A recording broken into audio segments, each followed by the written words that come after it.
다 함께 성경 봉독하겠습니다. 에베소서 5장 8절로 14절 말씀입니다. 우리 에베소서 5장 8절로 14절 말씀 다 함께 합독하도록 하겠습니다. 너희가 전에는 어둠이더니 이제는 주 안에서 빛이라. 빛의 자녀들처럼 행하라. 빛의 열매는 모든 착함과 의로움과 진실함이 있느니라. 주를 기쁘시게 할 것이 무엇인가 시험하여 보라. 너희는 열매 없는 어둠의 일에 참여하지 말고 도리어 책망하라. 그들이 은밀히 행하는 것들은 말하기도 부끄러운 것들이라. 그러나 책망을 받는 모든 것은 빛으로 말미암아 드러나나니 드러나는 것마다 빛이니라. 그러므로 이르시기를 잠자는 자여 깨어서 죽은 자들 가운데서 일어나라. 그리스도께서 너에게 비추이시리라 하셨느니라. 아멘. 오늘 나눌 말씀의 제목은 빛의 자녀들처럼 행하라입니다. 말씀을 나누기 전에 먼저 빛의 자녀로 살아가는 모습을 잘 드러내어주는 영상을 하나 보겠습니다. 불교의 나라 태국에서 만든 영상이지만 이 청년의 착함과 의로움과 진실함에 집중해서 보시기 바랍니다. 세계를 울린 태국의 감동 영상입니다.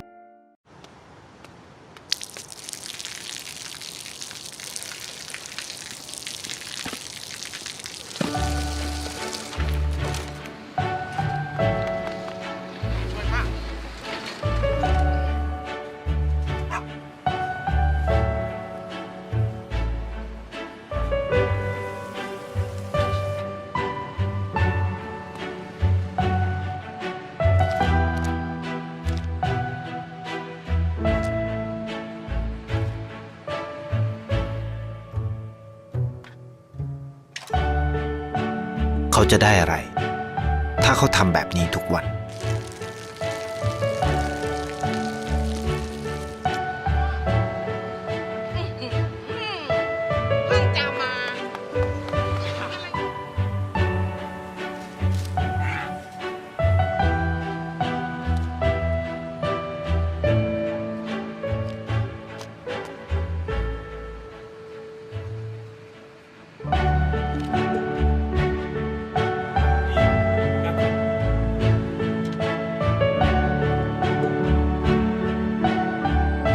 เขาจะไม่ได้อะไรเลย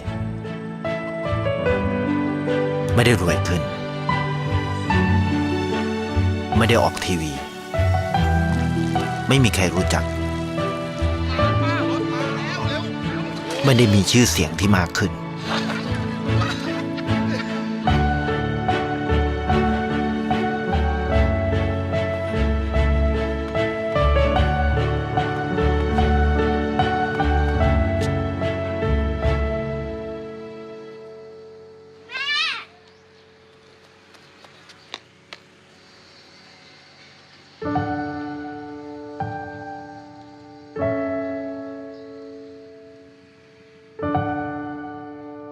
เพราะสิ่งที่เขาได้คือได้แค่ความรู้สึก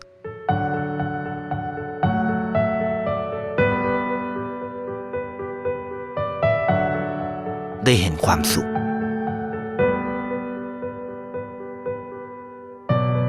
ได้เข้าใจ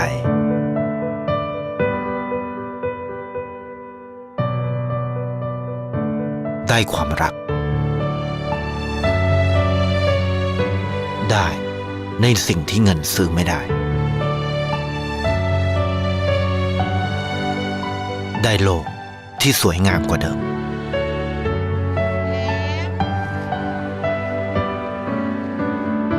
ในชีวิตคุณอะไรคือสิ่งที่คุณต้องการมากที่สุด과거에 유튜브에서 한번 보았던 영상인데 빛의 자녀들처럼 행하라는 말씀을 준비하면서 다시금 찾아보게 되었습니다. 이런 청년들이 우리 공동체에서도 많이 나오기를 축복합니다. 우리 8절 말씀을 다시 한번 보겠습니다. 너희가 전에는 어둠이더니 이제는 주 안에서 빛이라. 빛의 자녀들처럼 행하라. 짧은 구절이지만 선명하게 반대가 되는 대조들이 나옵니다. 전에는과 이제는이 대조를 이루고 어둠과 빛도 대조를 이룹니다. 즉 과거에는 어둠이었지만 지금 현재는 빛이라는 것입니다. 그 이유가 무엇이겠습니까? 주 안에서, 우리가 주 안에 있기 때문입니다. 예수님 안에 있기 때문입니다. 예수님 안에 있기 때문에 그런 반전이 일어난 것입니다. 우리가 믿는 하나님 아버지는 빛이십니다. 요한일서 1장 5절 말씀입니다. 우리가 저에게서 듣고 너에게 전하는 소식이 이것이니 곧 하나님은 빛이시라. 그에게는 어두움이 조금도 없으시니라. 하나님은 빛이십니다. 그에게는 어두움이 조금도 없으십니다. 우리 디모데전서 6장 16절 말씀입니다. 오직 그에게만 죽지 아니함이 있고 가까이 가지 못할 빛에 거하시고 어떤 사람도 보지 못하였고 또 볼 수 없는 이시니 그에게 존귀와 영원한 권능을 돌릴지어다. 아멘. 하나님은 우리가 감히 가까이 가지 못할 빛 가운데 거하십니다. 우리가 마치 태양을 똑바로 볼 수 없는 것처럼 빛 가운데 계신 하나님 역시 어느 누구도 보지 못하고 볼 수도 없는 분이십니다. 그런데 그 빛 대신 하나님이 우리에게 찾아오셨습니다. 요한복음 1장 9절 말씀입니다. 참빛 곧 세상에 와서 각 사람에게 비추는 빛이 있었나니. 예수님은 참빛이십니다. 이 세상에 와서 각 사람에게 비추는 참빛 되신 분이 바로 예수님입니다. 가까이 가지 못할 빛에 거하시고 영광 가운데 거하심으로 보지도 못하고 볼 수 없었던 하나님을 예수님이 보여주신 것입니다. 요한복음 1장 18절 말씀입니다. 본래 하나님을 본 사람이 없으되 아버지 품속에 있는 독생하신 하나님이 나타내셨느니라. 아버지 품속에 있는 독생하신 하나님, 예수님이 하나님을 우리에게 나타내어 보여주신 것입니다. 예수님이 성육신함으로 이 세상 각 사람에게 비추는 빛이 되어 주신 것입니다. 우리가 하나님의 빛과 영광을 볼 수 있게 해 주신 것입니다. 요한복음 1장 12절 말씀입니다. 영접하는 자 곧 그 이름을 믿는 자들에게는 하나님의 자녀가 되는 권세를 주셨으니. 세상에 와서 각 사람에게 비추는 그 빛 대신 예수님을 믿고 영접할 때 우리는 하나님의 자녀가 되는 것입니다. 하나님이 빛이시기에 빛의 자녀가 되는 것입니다. 주 안에서 빛이 된 것입니다. 그런데 문제가 생겼습니다. 빛의 자녀들의 모임인 교회 안에서 어두움의 일이 일어난 것입니다. 부도덕한 모습들이 드러난 것입니다. 빛의 자녀라고 한다면 세상의 자녀와는 뭔가도 달라야 하는데 그렇지 못한 일이 벌어진 것입니다. 그것이 문제가 되었습니다. 그래서 사도 바울은 분명하게 말씀합니다. 에베소서 5장 11, 12절입니다. 너희는 열매 없는 어둠의 일에 참여하지 말고 도리어 책망하라. 그들이 은밀히 행하는 것들은 말하기도 부끄러운 것들이라. 다시는 열매 없는 어둠의 일에 참여하지 말라고 말씀합니다. 도리어 책망하라고 합니다. 그런 어둠의 일은 말하기도 부끄러운 것들이라고 말씀합니다. 에베소 교회뿐만 아니라 갈라디아 교회에도 그런 부도덕한 행위가 나타났습니다. 바울은 그것을 어둠의 일이라고 표현하는 대신에 육체의 일이라고 표현했습니다. 갈라디아서 5장 19절로 21절 말씀입니다. 육체의 일은 분명하니 곧 음행과 더러운 것과 호색과 우상숭배와 주술과 원수 맺는 것과 분쟁과 시기와 분냄과 당짓는 것과 분열함과 이단과 투기와 술취함과 방탕함과 또 그와 같은 것들이라. 전에 너희에게 경계한 것 같이 경계하노니 이런 일을 하는 자들은 하나님의 나라를 유업으로 받지 못할 것이요. 그런데 빛의 자녀들이 모인 교회에 왜 이런 어둠의 일이 벌어지는 것이겠습니까? 여러 가지 이유가 있을 수 있습니다. 먼저는 교회 공동체로 모이는 사람들 모두가 빛의 자녀는 아니기 때문입니다. 교회 공동체로 모였지만 모두가 다 거듭나고 구원받은 사람이 아니기 때문입니다. 지상의 모든 교회는 구원받은 사람과 구원받지 못한 사람들이 섞여 있습니다. 다른 목적이 있어서 교회에 나왔거나 아니면 아직 복음의 비밀을 깨닫고 거듭나지 못한 사람은 아직 하나님의 자녀가 아닙니다. 아직 빛의 자녀가 아닙니다. 또 다른 이유는 사람이 약한 존재이기 때문에 그렇습니다. 사람은 원하지 않는 행동을 할 때가 있습니다. 로마서 7장 19절 말씀입니다. 내가 원하는 바 선은 행하지 아니하고 도리어 원하지 아니하는 바 악을 행하는도다. 이미 바울도 로마서에서 이것을 인정했습니다.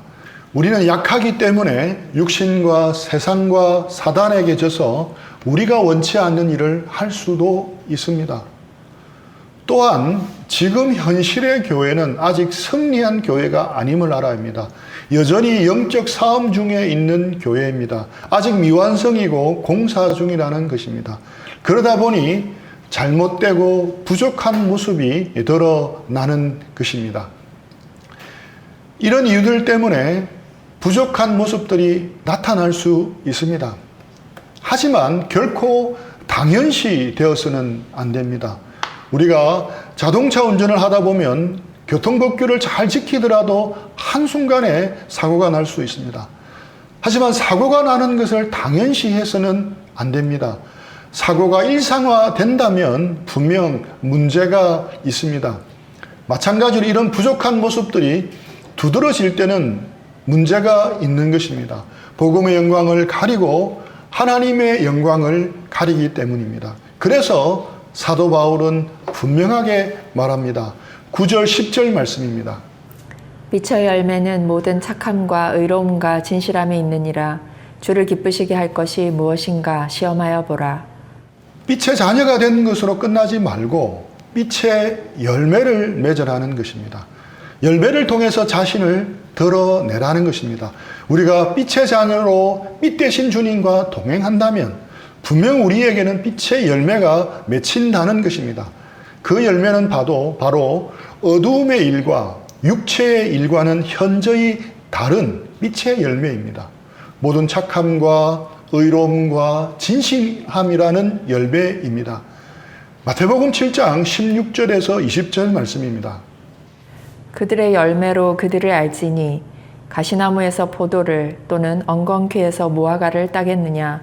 이와 같이 좋은 나무마다 아름다운 열매를 맺고 못된 나무가 나쁜 열매를 맺나니 좋은 나무가 나쁜 열매를 맺을 수 없고 못된 나무가 아름다운 열매를 맺을 수 없느니라. 아름다운 열매를 맺지 아니하는 나무마다 찍혀 불에 던져지느니라. 이러므로 그들의 열매로 그들을 알리라. 그들의 열매로 그들을 알리라. 열매를 보면 빛인지 어둠인지 알 수 있습니다.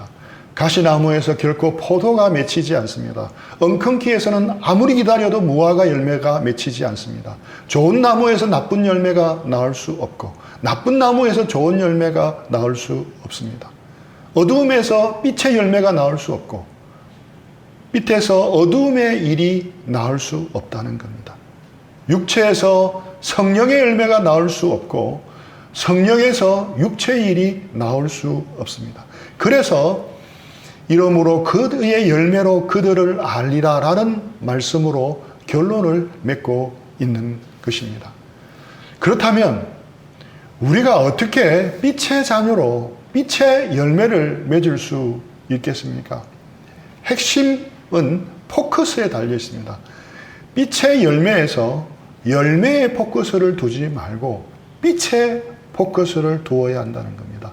방점을 빛에 두고 제대로 읽어야 하는 겁니다. 빛의 열매가 아니라 빛의 열매라는 것입니다. 물론 우리는 착하고 의롭고 진실하게 살려고 애쓰고 노력해야 합니다. 애쓰고 노력한다는 것이 필요 없다는 뜻은 결코 아닙니다. 하지만 열매의 포커스를 두고 거기에 무게중심을 두다 보면 우리는 지치게 됩니다. 곧 포기할 수밖에 없는 것입니다. 신앙을 가지려다가 이것저것 해야 하고 요구받는 것이 많아서 도저히 못하겠다고 신앙에서 멀어지는 사람들을 많이 보았습니다. 포커스를 빛에 두어야 합니다. 무게 중심을 빛에 두어야 합니다.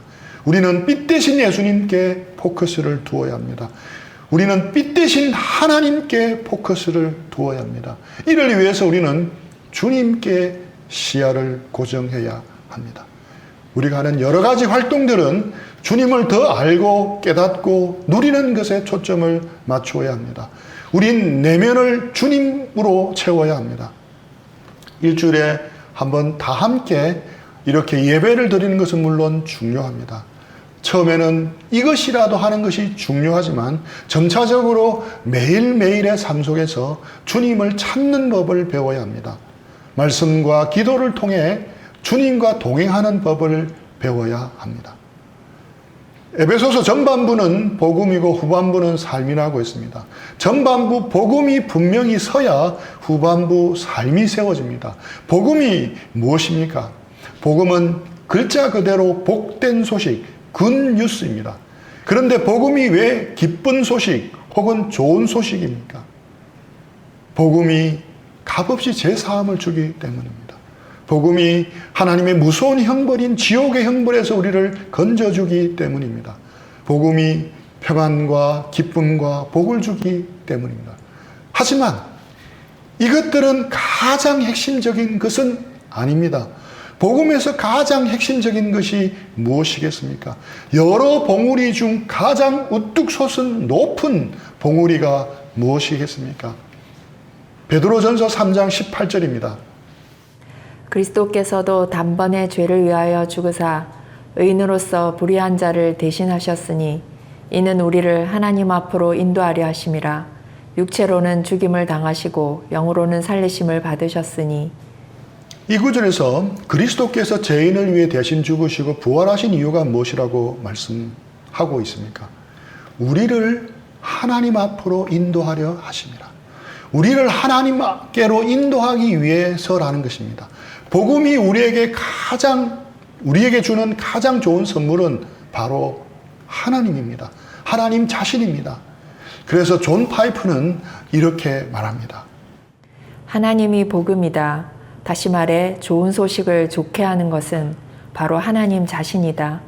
다른 어떤 것도 복음을 좋은 소식으로 만들지 못한다. 하나님은 좋은 소식을 좋게 하는 궁극적이며 가장 좋은 선물이다.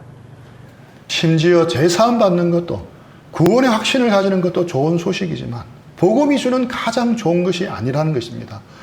우리는 왜 죄를 용서받아야 합니까? 하나님 나라 천국에 가기 위해서입니다. 그렇다면 왜 우리는 천국에 가야 하는 것입니까? 지옥에 안 가기 위해서입니까?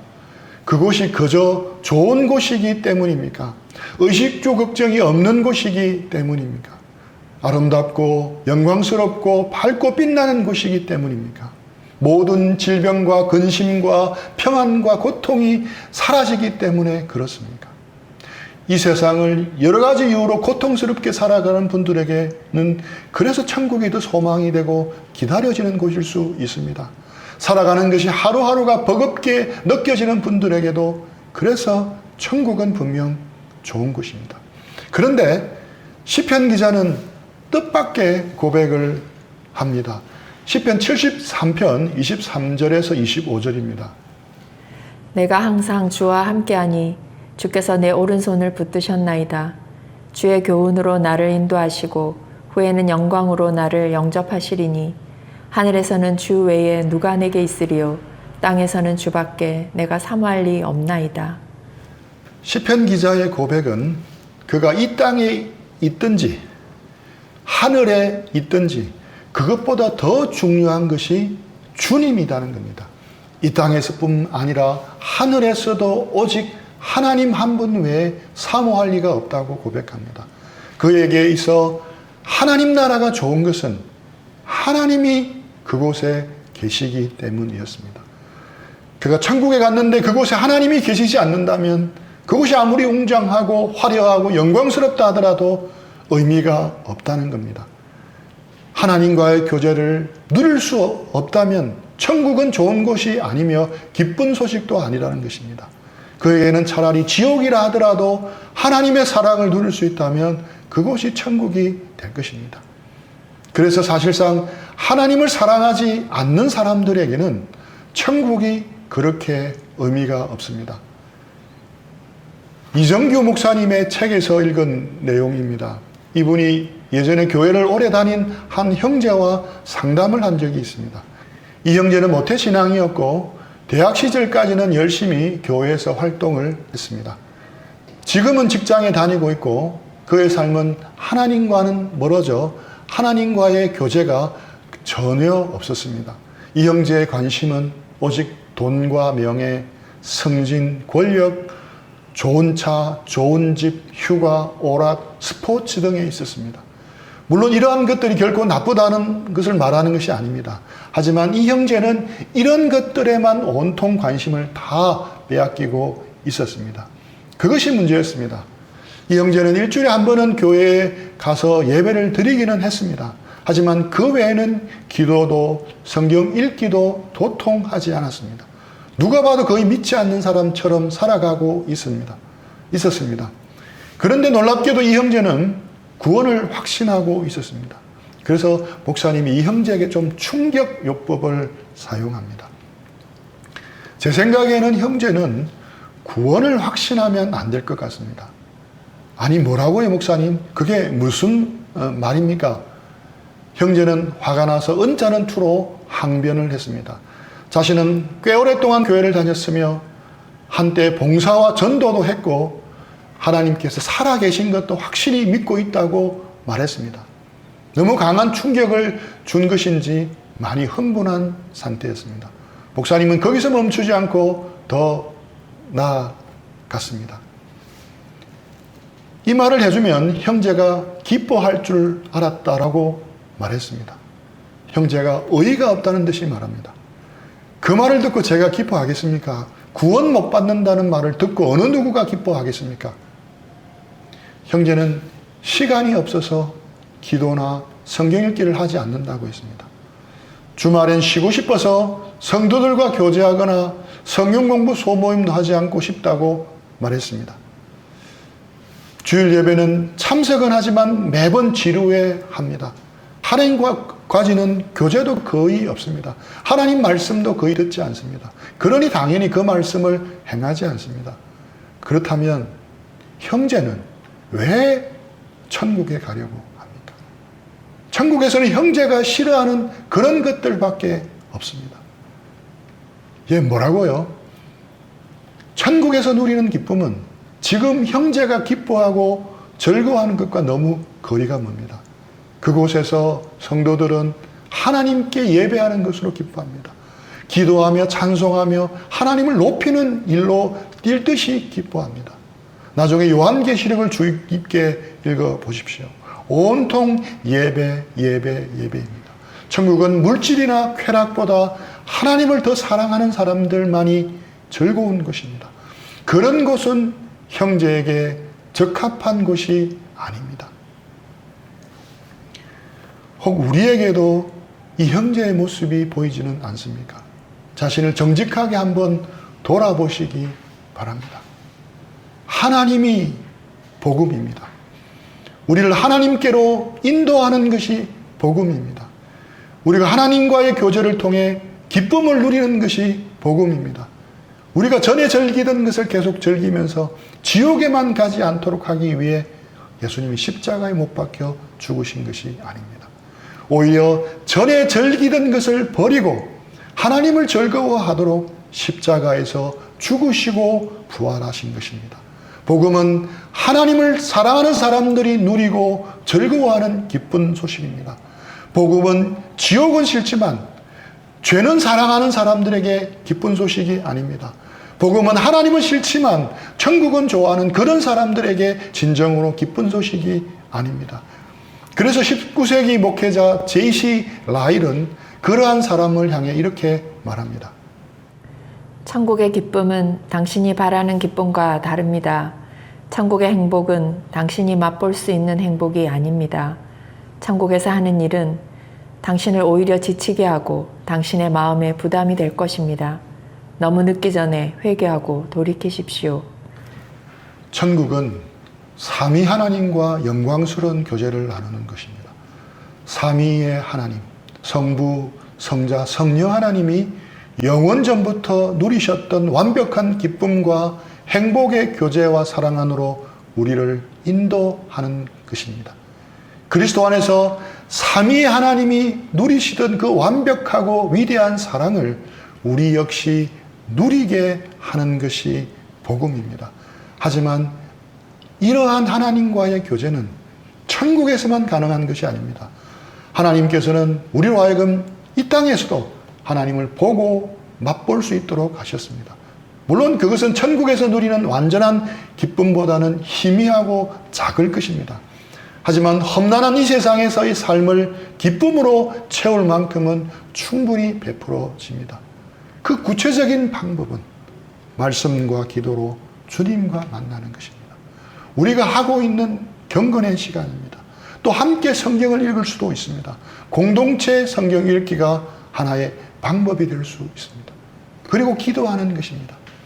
기도는 원하는 것을 누르면 튀어나오는 자판기 정도로만 생각하면 안 됩니다. 기도는 하나님과의 대화이며 하나님과의 교제입니다. 이렇게 하나님을 즐거워하고 누리고 그 하나님 안에 잠기는 것이 우선되어야 합니다. 단무지를 오래 만지면 손끝에 노란 물이 들듯이 하나님과의 교제의 시간을 가지면 가질수록 우리는 하나님으로 물들어 갑니다. 우리가 주님과 함께 거하고 교제하고 함께 있다 보면 우리는 빛 대신 주님을 닮아가게 됩니다. 주님으로 물들어가게 되는 겁니다. 그리고 시간이 지남에 따라 빛의 열매를 맺게 되는 것입니다. 모든 착함과 의로움과 진실함의 열매를 맺게 되는 것입니다. 그리고 주님과의 교제를 통해 주님의 사랑과 은혜를 누릴 때 우리는 주님을 기쁘시게 할 것을 찾게 되는 것입니다. 그러한 삶을 살 힘이 생기는 겁니다. 성령의 역사하심으로 그렇게 살 마음이 생기는 겁니다. 그렇게 될 때 우리는 열매 없는 어둠의 일을 참여할 마음이 생기지 않습니다. 오히려 책망할 수 있는 담대함이 생기는 것입니다. 요즘 연일 계속되는 폭염 속에 몸도 마음도 쉽게 지치는 때입니다. 그래도 오늘 예배드리는 우리가 상황에 관계없이 우리가 있는 곳에서 모두 빛 대신 주님과 더욱 동행하는 일에 힘쓰기를 축복합니다. 빛 대신 주님과 교제하고 그하고 인격적으로 동행함으로 빛의 열매를 맺어가는 우리 모두가 되기를 축복합니다. 어둠이 짙을수록 작은 촛불 하나라도 더 밝게 빛나는 법입니다. 어두운 세상 속에서 주님을 드러내는 빛의 자녀로 행하는 우리 모두가 되기를 축복합니다. 우리 들은 말씀 생각하면서 자신을 돌아보며 기도하는 시간들을 가지겠습니다.